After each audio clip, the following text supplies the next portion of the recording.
కురుక్షేత్ర యుద్ధానికి ముందు ఒక రాజు తన గురువుతో మాట్లాడాడు. ఆ మాటల్లో దాగుంది భయం, గర్వం లేక వ్యూహం. ఈరోజు తెలుసుకుందాం ఈ మహత్తర శ్లోకం యొక్క లోతైన అర్థం. పశ్యైతాం పాండుపుత్రాణామాచార్య మహతీం చమూం వ్యూఢాం ద్రుపదపుత్రేణ తవ శిష్యేణ ధీమతా.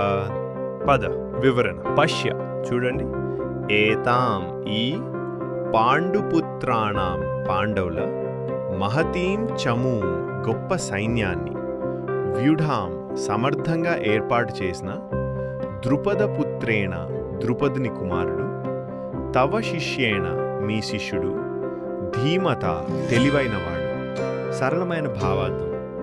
ఆచార్య చూడండి, ఈ పాండవుల గొప్ప సైన్యాన్ని ద్రుపదుని కుమారుడు మీ శిష్యుడైన దృష్టద్యుమ్నుడు ఎంత తెలివిగా ఈ సైన్యాన్ని అమర్చాడో చూడండి.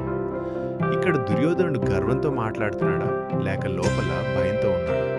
సందర్భం కురుక్షేత్రంలో యుద్ధం ప్రారంభానికి సిద్ధం. పాండవుల సైన్యం బలంగా క్రమబద్ధంగా ఉంది. ఆ సైన్యాన్ని ఏర్పాటు చేసిన వాడు ద్రుపదుని కుమారుడు దృష్టద్యుమ్నుడు. అతడిని గురువు ద్రోణాచార్యుడే శిక్షణ ఇచ్చాడు. లోతైన అర్థం. దుర్యోధనుడు ఇలా చెప్పడం వెనుక కారణం ఏమిటి? గురువును ప్రేరేపించడం, పాండవుల బలాన్ని చూపించడం, తన సైన్యానికి అప్రమత్తం చేయడం, లోపలున్న భయాన్ని దాచడం. ఇది యుద్ధం మొదలు కాకముందే మానసిక యుద్ధం. జీవన పాఠం. మన జీవితంలో కూడా ఇలానే ఉంది.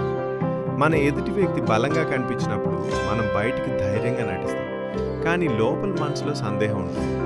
నిజమైన ధైర్యం అంటే బయటికి మాటలు కాదు, లోపల నమ్మకం. శత్రువుని బలం చూసి భయపడకండి, మీ బలం మీద నమ్మకం పెట్టుకోండి.